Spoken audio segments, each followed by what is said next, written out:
ನಮಸ್ಕಾರ ವೀಕ್ಷಕರೇ. ಇಸ್ರೇಲ್ ಮೇಲಿನ ಇರಾನ್ ದಾಳಿಯಿಂದ ಪ್ರಪಂಚಕ್ಕೆ ಯಾವ ಸಂದೇಶ ಸಿಕ್ತೋ ಗೊತ್ತಿಲ್ಲ. ಆದ್ರೆ ಭಾರತದ ಒಳಗೆ ಯಾರ್ಯಾರು ಹೇಗೆ ಅನ್ನೋ ಕ್ಲಾರಿಟಿ ಕೊಟ್ಟಿದೆ.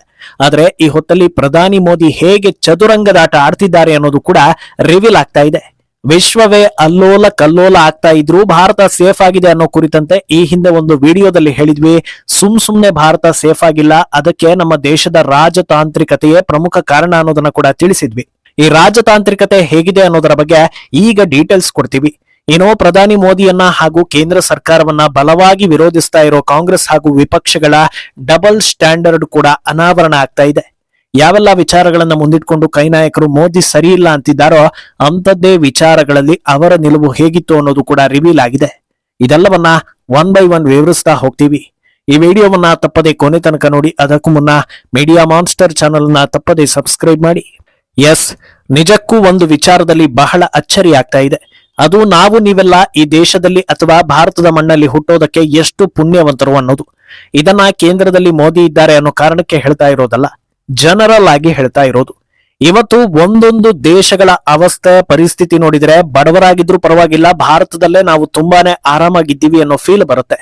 ಅತ್ಯಂತ ಜನಸಂಖ್ಯೆ ಇರೋ ದೇಶಗಳ ಪೈಕಿ ಟಾಪ್ ಲಿಸ್ಟ್ ನಲ್ಲಿರೋ ಭಾರತದಲ್ಲಿ ಸಣ್ಣ ಪ್ರಮಾಣದ ಸ್ಫೋಟ ಆದ್ರೂ ನೂರಾರು ಜನರು ಬಲಿಯಾಗ್ತಾರೆ. ಅದರಲ್ಲಿ ಒಳ್ಳೆಯವ, ಕೆಟ್ಟವ, ಅಮಾಯಕ, ಕಿರಾತಕ, ದೇಶದ್ರೋಹಿ, ದೇಶಪ್ರೇಮಿ ಅನ್ನದೇ ಎಲ್ಲರೂ ಕೂಡ ಸಾವಿಗೀಡಾಗ್ತಾರೆ. ಅಂಥದ್ರಲ್ಲಿ ಇರಾನ್ ಮೇಲೆ ನಡೀತಾ ಇರುವಂತ ದಾಳಿ ನಮ್ಮ ಮೇಲೆ ನಡೆದು ಬಿಟ್ರೆ ಅದೆಷ್ಟು ಸಾವಾಗ್ಬೋದೋ ಲೆಕ್ಕ ಹಾಕಿ. ಮೊದಲಿಗೆ ನಮ್ಮ ಸೇನೆ ಹಾಗೂ ನಮ್ಮ ದೇಶವನ್ನ ಸರಿಯಾದ ದಿಕ್ಕಿನಲ್ಲಿ ನಡೆಸ್ತಾ ಇರೋ ಪುಣ್ಯವಂತರಿಗೆ ನಮಿಸಿ ಮೋದಿಯ ರಾಜತಾಂತ್ರಿಕತೆ ಬಗ್ಗೆ ಹೇಳ್ತಾ ಹೋಗ್ತೀವಿ. ಕಳೆದ ಕೆಲ ದಿನಗಳಿಂದ ಒಂದು ವಿಚಾರ ಹರಿದಾಡ್ತಾ ಇದೆ. ಭಾರತ ಅಲಿಪ್ತ ನೀತಿ ಅಂದ್ರೆ ತಟಸ್ಥ ಅಥವಾ ನಾನ್ ಅಲೈನ್ಡ್ ಪಾಲಿಸಿ ಅಂತಾರಲ್ವಾ, ಅದನ್ನ ಭಾರತ ಗತಕಾಲದಿಂದ ಪಾಲಿಸಿಕೊಂಡು ಬರ್ತಾ ಇದೆ ಅನ್ನೋದು. ಇದರಲ್ಲೇನು ದೊಡ್ಡ ವಿಷಯ ಇಲ್ಲ ಅಂತ ಹೇಳ್ತಿದ್ದಾರೆ.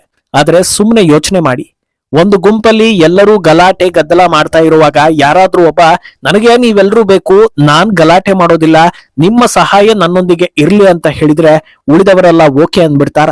ಒಂದೇ ಯಾರ ಜೊತೆಗೆ ನಿಲ್ತಿ ಅನ್ನೋದನ್ನ ಹೇಳು, ಇಲ್ಲ ಇಲ್ಲಿಂದ ಜಾಗ ಖಾಲಿ ಮಾಡು ಅಂತಾರೆ.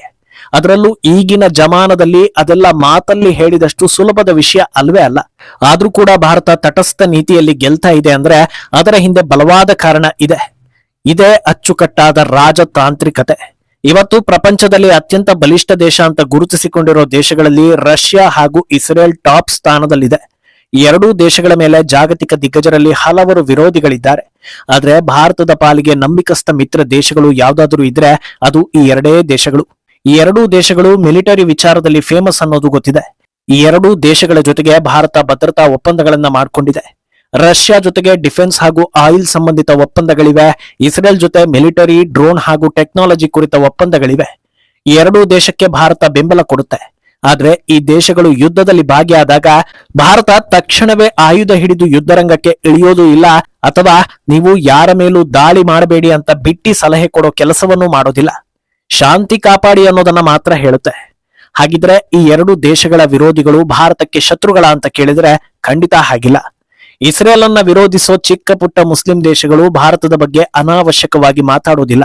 ಇನ್ನು ರಷ್ಯಾವನ್ನ ಹಲವು ಕಾರಣಗಳಿಂದ ವಿರೋಧಿಸೋ ದಿಗ್ಗಜ ದೇಶಗಳಾದ ಅಮೆರಿಕ, ಕೆನಡಾ ಹಾಗೂ ಯುರೋಪಿಯನ್ ಯೂನಿಯನ್ ಕೂಡ ಭಾರತವನ್ನ ಎದುರಾಳಿ ಅಂತ ಪರಿಗಣಿಸೋದಿಲ್ಲ. ಯಾಕಂದ್ರೆ ಈ ಎಲ್ಲಾ ದೇಶಗಳ ಜೊತೆಗೂ ಭಾರತ ಹಲವು ರೀತಿಯ ಒಪ್ಪಂದಗಳನ್ನ ಮಾಡಿಕೊಂಡಿದೆ. ಇತ್ತೀಚೆಗಷ್ಟೇ ಭಾರತ ಐರೋಪ್ಯ ದೇಶಗಳ ಜೊತೆಗೆ ಫ್ರೀ ಟ್ರೇಡ್ ಅಗ್ರಿಮೆಂಟ್ ಮಾಡಿಕೊಳ್ಳುವಲ್ಲಿ ಯಶಸ್ವಿಯಾಗಿದೆ. ಇದನ್ನ ಮದರ್ ಆಫ್ ಆಲ್ ಡೀಲ್ಸ್ ಅಂತ ಕರೀತಾರೆ.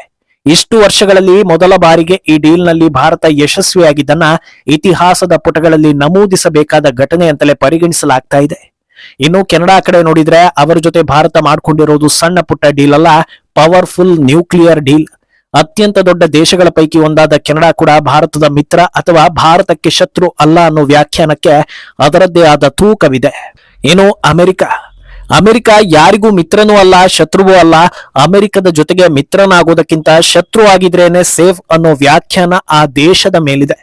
ಆದ್ರೆ ಭಾರತವನ್ನ ಎದುರು ಹಾಕಿಕೊಳ್ಳೋದಕ್ಕೆ ಅಮೆರಿಕಕ್ಕೆ ಸಾಧ್ಯವೇ ಇಲ್ಲ ಅನ್ನೋದು ಕಳೆದ ಒಂದು ವರ್ಷದಲ್ಲಿ ಅತ್ಯಂತ ಸ್ಪಷ್ಟವಾಗಿ ಗೋಚರಿಸಿದೆ. ಗಳಿಗೆಗೊಂದು ಮಾತಾಡೋ ಡೊನಾಲ್ಡ್ ಟ್ರಂಪ್ ಹಾಗೆ ಮಾಡ್ತೀನಿ ಹೀಗೆ ಮಾಡ್ತೀನಿ ಅಂತ ಕೂಗಾಡಿದ್ರು, ನಾನೇ ಯುದ್ಧ ನಿಲ್ಲಿಸಿದ್ದು ಅಂತ ಸುಳ್ಳು ಹೇಳಿದ್ರು, ಟ್ಯಾರಿಫ್ ಹಾಕ್ತೀನಿ ಅಂತ ಕುಣಿದಾಡಿದ್ರು, ಭಾರತದ ಬಗ್ಗೆ ನಾನಾ ರೀತಿಯ ಸುಳ್ಳುಗಳನ್ನ ಹೇಳಿದ್ರು. ಅಂತಿಮವಾಗಿ ಭಾರತ ನಮಗೆ ಬಹಳ ಮುಖ್ಯ, ಭಾರತ ಯಾವತ್ತಿಗೂ ನಮ್ಮ ಮಿತ್ರ, ಐ ಲವ್ ಮೋದಿ ಅಂತ ಹೇಳಿ ಮುಂಚೆ ಎಲ್ಲಿದ್ರೋ ಅಲ್ಲಿಗೆ ಬಂದು ನಿಂತ್ರು. ಟ್ರೇಡ್ ಡೀಲ್ ಕೂಡ ಯಶಸ್ವಿಯಾಗಿ ನಡೆಯಿತು. ಇಷ್ಟು ಮಾತ್ರವಲ್ಲದೆ ಅರಬ್ ದೇಶಗಳ ಜೊತೆಗೂ ಭಾರತದ ಬಾಂಧವ್ಯ ಅಚ್ಚುಕಟ್ಟಾಗಿದೆ. ಕೊಡುಕೊಳ್ಳುವಿಕೆ ಅದ್ಭುತವಾಗಿದೆ. ಭಾರತದ ಪ್ರಧಾನಿ ಅರಬ್ ದೇಶಗಳಿಗೆ ವಿಸಿಟ್ ಮಾಡಿದ್ರೆ ಅವರು ಯಾವ ರೀತಿಯಲ್ಲಿ ಗೌರವ ಮರ್ಯಾದೆ ನೀಡ್ತಾರೆ ಅನ್ನೋದು ಜಗತ್ತಿಗೆ ಗೊತ್ತಿದೆ. ಇನ್ನು ಇದೆಲ್ಲ ಮಿತ್ರತ್ವ, ಬಾಂಧವ್ಯ ಹಾಗೂ ಒಪ್ಪಂದ. ಇದೇ ರೀತಿ ನಮ್ಮ ಶತ್ರುಗಳಿಗೂ ಕೂಡ ಸರಿಯಾಗಿ ಹೊಡೆತ ಕೊಡ್ತಾ ಇದ್ದಾರೆ. ಭಾರತಕ್ಕಿರೋ ಪ್ರಮುಖ ಶತ್ರು ಅಂದ್ರೆ ಅದು ಪಾಕಿಸ್ತಾನ. ಆದ್ರೆ ಈಗ ಪಾಕಿಸ್ತಾನದ ಪರಿಸ್ಥಿತಿ ಹೇಗಿದೆ ಅಂದ್ರೆ ದೇಹ ಇದೆ, ಜೀವ ಯಾವಾಗ ಬೇಕಾದ್ರೂ ಹೋಗ್ಬೋದು ಅನ್ನೋ ಮಟ್ಟಕ್ಕೆ ಬಂದು ನಿಂತಿದೆ. ಇದಕ್ಕೆ ಕಾರಣ ಭಾರತದ ರಾಜತಾಂತ್ರಿಕತೆ. ಆಪರೇಷನ್ ಸಿಂಧೂರ್ನಲ್ಲಿ ಭಾರತ ಪಾಕಿಸ್ತಾನಕ್ಕೆ ಹೊಡೆದಿದ್ದು 3-4 ದಿನಗಳು ಮಾತ್ರ. ಆದ್ರೆ ಇಂದಿಗೂ ಕೂಡ ಪಾಕಿಸ್ತಾನಕ್ಕೆ ಹೊಡೆತಗಳು ತಪ್ಪಿಲ್ಲ. ಒಂದು ಕಡೆ ನೀರಿಲ್ಲ, ಇನ್ನೊಂದು ಕಡೆ ಭಾರತ ಸುಮ್ಮನಿದ್ರು ಬಲೂಚಿಸ್ತಾನ ಹಾಗೂ ಆಫ್ಘಾನಿಸ್ತಾನ ಪಾಕಿಸ್ತಾನಕ್ಕೆ ವಧೆ ಕೊಡ್ತಾನೆ ಬಂದಿದೆ. ಇಲ್ಲಿ ಗಮನಿಸಬೇಕಾದ ಅಂಶ ಏನಂದ್ರೆ ಬಲೂಚ್ ಹಾಗೂ ಆಫ್ಘಾನ್ ಜೊತೆಗೆ ಭಾರತ ಬಾಂಧವ್ಯ ಅಚ್ಚುಕಟ್ಟಾಗಿ ಹೊಂದಿದೆ ಅನ್ನೋದು. ದೇಶದ ಭದ್ರತೆ ಹಾಗೂ ಅಭಿವೃದ್ಧಿ ವಿಚಾರದಲ್ಲಿ ಇಷ್ಟೆಲ್ಲ ಸಾಹಸ ಮಾಡಿರೋ ಮೋದಿ ಸರ್ಕಾರದ ಬಗ್ಗೆ ಕಾಂಗ್ರೆಸ್ ಅಥವಾ ರಾಹುಲ್ ಹೇಳೋದೇನು ಗೊತ್ತಾ? ಮೋದಿ, ಜೈಶಂಕರ್ ಹಾಗೂ ಅಜಿತ್ ದೋವಲ್ಗೆ ಫಾರಿನ್ ಪಾಲಿಸಿಗಳ ಬಗ್ಗೆ ಐಡಿಯಾ ಇಲ್ಲ ಅಂತ. ಈ ಮಾತನ್ನ ಹೇಳಿದ್ಯಾರು? ರಾಹುಲ್ ಗಾಂಧಿ. ಈ ಮಾತು ಸರಿನಾ ಅಂತ ಕೇಳಿದ್ರೆ ಬಹುತೇಕ ಭಾರತೀಯರು ಏನ್ ಹೇಳ್ತಾರೆ ಅನ್ನೋದು ನಿಮಗೆ ಗೊತ್ತಿದೆ. ಮೋದಿ, ಜೈಶಂಕರ್ ಅಥವಾ ಅಜಿತ್ ದೋವಲ್ರ ಹಿನ್ನೆಲೆ ಏನು ಅಂತ ಅರ್ಥ ಮಾಡ್ಕೊಳ್ಳೋದಕ್ಕೆ ಕೆಲವರಿಗೆ ಒಂದು ಜನ್ಮ ಸಾಕಾಗೋದಿಲ್ಲ. ಅಷ್ಟೊಂದು ಕೆಲಸಗಳನ್ನ ಅವರು ಮಾಡಿದ್ದಾರೆ ಹಾಗೂ ಅನುಭವವನ್ನ ಹೊಂದಿದ್ದಾರೆ. ಆದ್ರೂ ಕೂಡ ಅವರಿಗೆ ಏನೂ ಗೊತ್ತಿಲ್ಲ ಅಂತ ಹೇಳಿದ್ರೆ ಹೌದು ಅನ್ನೋದಕ್ಕೆ, ಸರಿ ಅನ್ನೋದಕ್ಕೆ, ಜೈ ಜೈ ಅನ್ನೋದಕ್ಕೂ ಭಾರತದಲ್ಲಿ ಜನರು ಸಿಗ್ತಾರೆ ಅಂದ್ರೆ ಇದು ನಮ್ಮ ದೇಶದ ದೌರ್ಭಾಗ್ಯವೋ ಅಥವಾ ದೇಶ ವಿರೋಧಿಗಳ ಸೌಭಾಗ್ಯವೋ ಅನ್ನೋದನ್ನ ನೀವೇ ಅರ್ಥ ಮಾಡ್ಕೊಳ್ಳಿ. ಇನ್ನು ಇದೇ ವೇಳೆ ಭಾರತದ ಒಳಗಿರೋ ಕೆಲವರ ಡಬಲ್ ಸ್ಟ್ಯಾಂಡರ್ಡ್ ಕೂಡ ಚರ್ಚೆಗೆ ಬಂದಿದೆ. ಪಹಲ್ಗಾಮ್ನಲ್ಲಿ ಪಾಕಿಸ್ತಾನದ ಉಗ್ರ ದಾಳಿ ಖಂಡಿಸಿ ಅವರ ವಿರುದ್ಧ ಆಪರೇಷನ್ ಸಿಂಧೂರನ್ನ ಮಾಡಲಾಯಿತು. ಆಗ ಕೆಲ ಅಸಹ್ಯ ಜಂತುಗಳು ಅಯ್ಯಯ್ಯೋ ಯುದ್ಧ ಬೇಡ, ಮನುಷ್ಯ ಹೀಗೆ ಹೊಡೆದು ಸಾಯ್ತಾನೆ, ಇದೇನಾ ನಾಗರಿಕತೆ, ಶಾಂತಿ ಸಹಬಾಳ್ವೆ, ಒಂದಾಗಿರೋಣ, ಇಡೀ ಭೂಮಿಯೇ ಒಂದು, ಪಾಕ್ನಲ್ಲಿ ಅಮಾಯಕರ ಮೇಲೂ ದಾಳಿ ಆಗ್ತಾ ಇದೆ, ಅಯ್ಯೋ ಅಮ್ಮ ಮಣ್ಣಾಂಗಟ್ಟಿ ಅಂತ ಗೋಳಾಟ ಮಾಡಿದ್ದು ಯಾರು ಅನ್ನೋದು ನಿಮಗೆ ಗೊತ್ತಿದೆ. ಆದ್ರೆ ಈಗ ಭಾರತಕ್ಕೆ ಸಂಬಂಧವೇ ಇಲ್ಲದ ಇರಾನ್ ಮೇಲೆ ದಾಳಿ ಆದ್ರೆ ಬನ್ನಿ ನಾವು ಬೆಂಬಲ ಕೊಡೋಣ, ಇರಾನ್ ಜೊತೆಗಿದ್ದು ಹೋರಾಡೋಣ ಅನ್ನೋ ಮಾತುಗಳೆಲ್ಲ ಬರ್ತಾ ಇದೆ. ಇದ್ಯಾವ ಸೀಮೆ ಪ್ರಬುದ್ಧತೆ?